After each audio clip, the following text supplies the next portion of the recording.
Zhang Song, courtesy name Yongnian, served as assistant to the governor in Yizhou. He looked odd, bulging forehead, pointed head, flat nose, teeth showing, short of stature, but his voice boomed like a bronze bell. Lu Zhang asked, "How can we solve the threat of Zhang Lu?" Zhang Song replied, "Cao Cao in Xiudu has pacified the central plain, destroyed Lu Bu, Yuan Shao, Yuan Shu, and lately defeated Ma Chao. He is unmatched. If my lord prepares rich gifts and sends me to Xiudu to urge him to attack Hanzhong, Zhang Lu will be too busy to threaten Shu." Lu Zhang gladly agreed, gave him gold, silver, and silks, and sent him as envoy. In secret, Zhang Song drew a detailed map of Sichuan and hid it in his clothes. News of this reached Jingzhou, and Zhuge Liang immediately sent people to Xiudu to investigate. Arriving in Xiudu, Zhang Song stayed at the official inn and went daily to the chancellor's residence, waiting for an audience. Cao Cao, flushed with victory over Ma Chao and full of pride, spent his days drinking at home, rarely appearing in court. Zhang Song waited 3 days at the gate before attendants, after taking a bribe, let him in. Cao Cao asked, "Why has your lord Lu Zhang not sent tribute for years?" Zhang Song answered, "The roads are dangerous and full of bandits. It is hard to deliver tribute safely." Cao Cao snapped, "I have swept the central plain clean. Where would bandits come from?" Zhang Song said, "To the south is Sun Quan, north Zhonglu, west Liu Bei. Any one of them can field 100,000 men in armor. In such a world, how can it be called peace?" Cao Cao already disliked Zhang Song's ugly appearance. Hearing this blunt answer, he turned his back and stalked into the inner hall. The attendants scolded Zhang Song for being rude and told him to leave. Zhang Song smiled. "We people of Sichuan are not used to flattery." A voice below the steps retorted, "So Sichuanese do not flatter? Are you saying we of the Central Plains are all sycophants?" It was Yang Xiu, son of Yang Biao, now registrar in the chancellor's office, a refined and learned man. He invited Zhang Song to the academy to talk. Yang Xiu asked about Shu's land and customs. Zhang Song praised Yizhou as a rich, well-defended region, full of prosperous markets and fertile fields, unmatched in all the realm. Asked about talent, he cited famous writers, generals, physicians, and diviners, saying outstanding men of every school were too many to count. When Yang Xiu inquired how many like him served Lu Zhang, Zhang Song replied that true talents were counted by the hundred, and people like him were as common as sand. Yang Xiu said he himself only served as registrar under Cao Cao. Zhang Song mocked him. His family had held high office for generations. Why serve as a minor underling to the chancellor instead of standing in court to aid the emperor? Yang Xiu replied that, though low in rank, he was entrusted with important affairs and received Cao Cao's personal instruction daily. Zhang Song then sneered that Cao Cao knew neither the way of Confucius and Mencius nor the arts of Sun Wu and Wu Qi, only how to hold power by force. How could such a man truly instruct the worthy? To prove Cao Cao's ability, Yang Xiu produced a scroll titled The New Book of Mengda, 13 chapters on the art of war. Zhang Song read it once, then laughed. Children in Shu can already recite this. It's an old warring states treatise by some nameless author. Chancellor Cao merely stole it and passed it off as his own to fool trusted followers like you. Yang Xiu did not believe him, but Zhang Song recited the book from start to finish without missing a word, leaving Yang Xiu astonished at his memory. Yang Xiu later told Cao Cao about this, praising Zhang Song's prodigious recall and repeating what he had said about the book. Cao Cao, muttering that perhaps he had coincidentally matched the ancients, immediately ordered the new book of Mengda destroyed. He then told Yang Xiu, Tomorrow I will review troops at the West Drill Ground. Bring him there. Let him see my army's might. And tell him I can march south into Jiangdong, and then into Sichuan whenever I wish. The next day, 50,000 tiger guards in bright armor assembled, banners and drums filling the field. Cao Cao pointed them out and asked, "Have you ever seen such forces in Shu?" Zhang Song replied, "Our armor may not be as fine, but we rule the people with benevolence and righteousness." Cao Cao said coldly, "I see the petty men of the world as weeds. Wherever my army goes, there is no battle I do not win. Those who submit live, those who resist die." Zhang Song answered, "I know well of the Chancellor's many victories. Only at Puyang against Liu Bei, at Wanqing against Yang Xiu, at Red Cliffs against Zhou, at Huarong with Guan Yu, at Tong Pass where you shaved your beard and cast aside your robe, and at the Wei River where you seized a boat to escape arrows. These deeds truly show how invincible under heaven you are." Cao Cao exploded in fury and ordered him beheaded. Yang Xiu and Sun Yu hurried to persuade him that killing an envoy from afar would lose the hearts of distant lands. Cao Cao relented, had Zhang Song beaten with staves and driven out of the city. That night, Zhang Song left Shidu thinking, "I meant to present Yizhou to Cao Cao, yet I have been so insulted. How can I go back like this? I will detour through Jingzhou and see what kind of man Lu Xuanda is before deciding." Near the border of Jiangxia, Zhao Yun of Changshan came with troops to welcome him, serving him wine and food with great respect. Zhang Song sighed, "Lu Xuanda truly knows how to treat guests." Further on, Guan Yu hosted him at a post station. On the third day, Liu Bei himself, with Zhuge Liang and Pang Tong, rode out to welcome him, dismounting first and bowing, saying he had long heard of Zhang Song's name, and inviting him to stay and talk. At the banquet, Liu Bei only spoke of everyday matters, never asking about Sichuan. Zhang Song admired him all the more and took the initiative to say that Jingzhou, pressed by Sun Quan and Cao Cao, was not a long-term base. While Yizhou was rich and secure, and its scholars admired Liu Bei's virtue, he urged Liu Bei to march west to build a hegemony and revive the Han. Because Liu Zhang was his kinsman, Liu Bei hesitated to attack him. Zhang Song then offered the detailed map of Shu and recommended Fa Zheng and Mengda as internal helpers. Liu Bei was deeply grateful, but still said he could not bear to scheme against a clansman, only promising to discuss it in future. Back in Yizhou, Zhang Song met Fa Zheng, told him all that had happened, and expressed his resolve to help Liu Bei.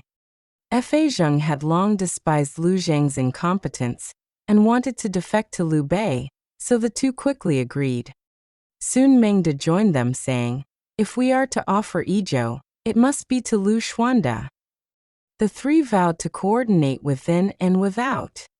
Entering court, Zhang Song told Liu Zhang that Cao Cao was a traitor with usurping ambitions who already coveted Sichuan and could not be trusted. Alarmed, Liu Zhang asked what he should do. Zhang Song suggested allying with Liu Bei in Jingzhou, who was of the same clan, benevolent and humane. He said even Cao Cao feared him after Red Cliffs, and Zhang Lu feared him even more. If we invite Liu Bei into Sichuan as external support, we can restrain Cao Cao and Zhang Lu. Liu Zhang liked this idea and asked whom to send. Zhang Song recommended Fa Zheng and Mengda. Liu Zhang wrote a letter for Fa Zheng to deliver and ordered Mengda to lead 5,000 troops to welcome Liu Bei. Just then, Registrar Huang Quan rushed in and warned, "If my lord follows Zhang Song, all 41 commanderies will belong to another." He argued that Liu Bei's generosity and heroism, aided by Zhuge Liang and Pang Tong, and supported by fierce generals, made him too dangerous to invite in. Treat him as a subordinate and he will not submit. Treat him as an honored guest, and one country cannot have two masters. You must first kill Zhang Song, and then cut ties with Liu Bei." When Lu Zhang asked how they would then resist Cao Cao and Zhang Lu, Huang Quan advised closing the borders and defending. But Lu Zhang thought this too slow and only sent Fa Zheng as envoy. Later, attendant Wang Lei also remonstrated, calling Zhang Lu's raids a minor illness but Liu Bei entering Sichuan a mortal one. He pointed out Liu Bei's record of relying on Cao Cao, then turning on him, then relying on Sun Quan and seizing Jingzhou. Lu Zhang grew impatient and had both Huang Quan and Wang Lei removed, ignoring their words. Fa Zheng reached Jingzhou, presented Lu Zhang's letter, and Liu Bei rejoiced. In the letter, Lu Zhang excused his lack of tribute with the steep roads of Shu and begged Liu Bei, as clan kin, to raise troops against Zhang Lu in return for future rewards. Liu Bei warmly entertained Fa Zheng, then privately praised his reputation. Fa Zheng repeated Zhang Song's argument. Yizhou, a heavenly storehouse, should not remain under a muddled lord, and Liu Bei must not miss heaven's timing because of mere clan ties.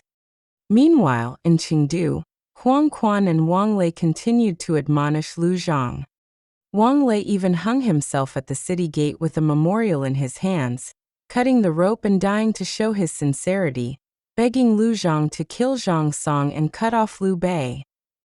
Lu Zhang, however, dismissed this as paranoia and trusted Zhang Song even more for recommending his kinsman. In Jingzhou, Liu Bei read Lu Zhang's letter and heard Fa Zheng's analysis but still hesitated. He knew he had lived too long under others' roofs and needed his own base. He knew Yizhou was rich and secure, ideal for founding his rule. But he thought of Lu Zhang as a kinsman and could not easily attack when he was asked for aid. Pang Tong said, "With Sun Quan to the east and Cao Cao to the north, you cannot fully spread your wings in Jingzhou. Yizhou has 1 million households, ample grain, and strong troops, perfect for great undertakings. Now Zhang Song, Fa Zheng, and Mengda are ready to respond from within. If you cling to mere names of kinship and withdraw, someone else will seize it."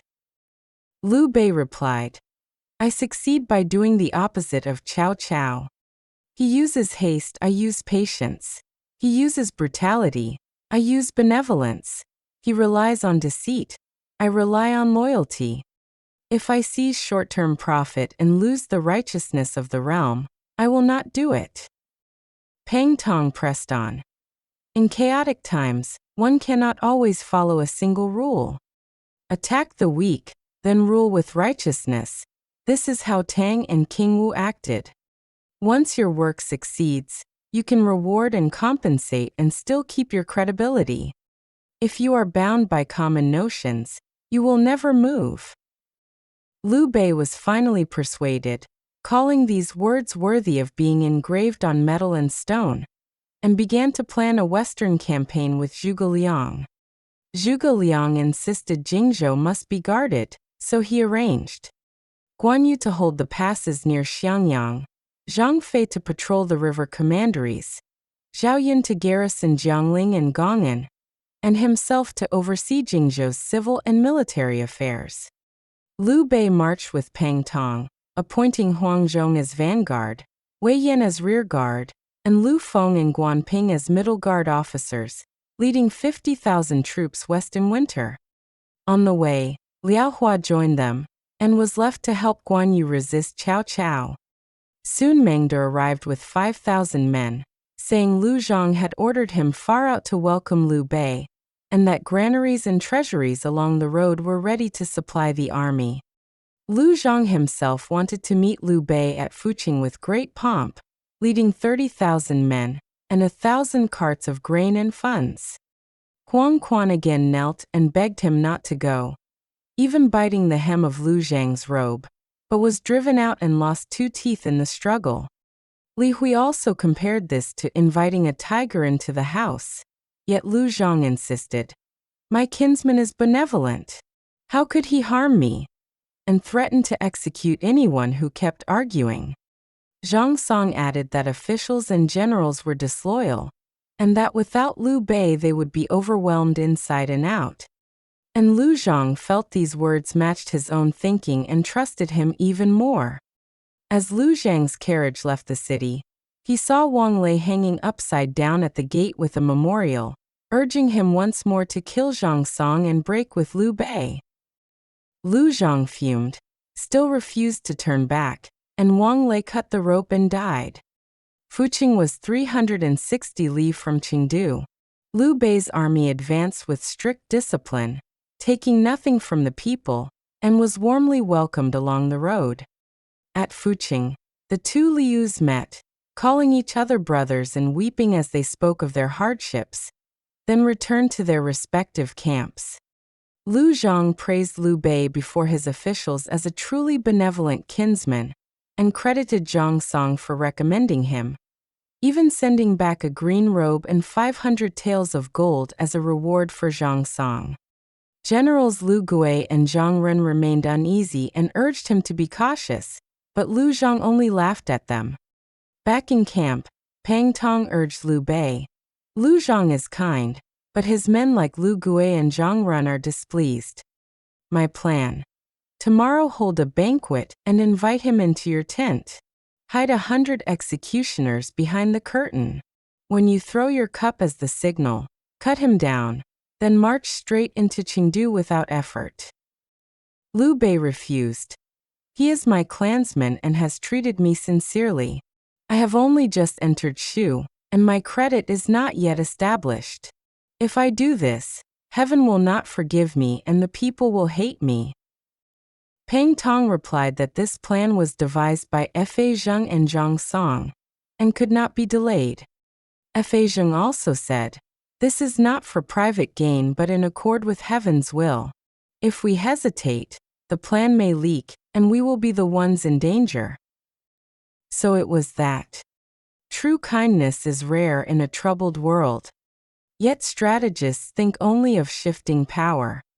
Liu Bei wavered between benevolence and expediency. How he would finally decide was left for the next chapter. Summary: Zhang Song first went to Xiudu intending to offer Yizhou to Cao Cao, but was despised for his looks and blunt speech. Nearly executed, and beaten out of the city. This humiliation made him abandon the idea of serving Cao Cao. Passing through Jingzhou, he experienced Zhao Yun's and Guan Yu's respectful welcomes and Liu Bei's modest, gentle treatment. Liu Bei never forced the topic of Sichuan, and only spoke calmly of ordinary matters. Moved by this contrast, Zhang Song turned wholeheartedly to Liu Bei, handing over Shu's detailed map and recommending Fa Zheng and Mengda as helpers inside Yizhou. Back in Chengdu, Zhang Song outwardly urged Liu Zhang to ally with Liu Bei against Cao Cao and Zhang Lu. But in reality he was paving the way for Liu Bei's entry into Sichuan. Huang Quan, Wang Lei, and Li Hui clearly saw the danger. Zhang Lu's raids were a small border trouble. Inviting Liu Bei into Shu was a life-and-death crisis. They reminded Liu Zhang of Liu Bei's past. Relying on Cao Cao then turning away. Relying on Sun Quan then seizing Jingzhou.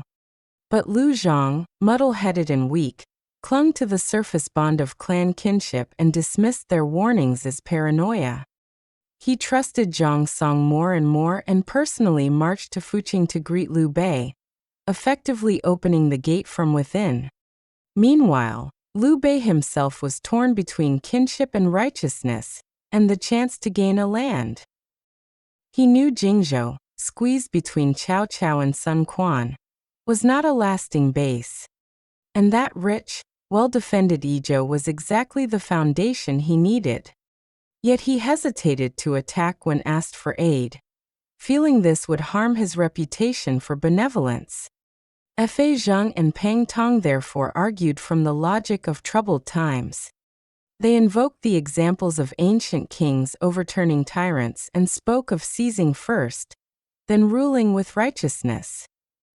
They urged Liu Bei not to cling to appearances of righteousness and miss heaven's timing. Under their repeated persuasion, Liu Bei finally agreed to march west, leaving Zhuge Liang to guard Jingzhou, and leading an army into Yizhou under the banner of helping Liu Zhang fight Zhang Lu, thus setting the stage for the later struggle between benevolent image and hard political reality in the conquest of Western Shu. Knowledge points. 1. The novel shows Cao Cao publicly humiliating Zhang Song, nearly executing him, and Zhang Song exposing the new book of Mengda as plagiarized, reciting it from memory while Yang Xiu looks on in awe. In historical records, we only know that Cao Cao disliked him, and Zhang Song then returned to Yizhou. The dramatic debate over the new book of Mengda, the accusation of plagiarism, and Yang Xiu's involvement are literary inventions of romance of the Three Kingdoms to highlight Zhang Song's sharp tongue and prodigious memory. 2.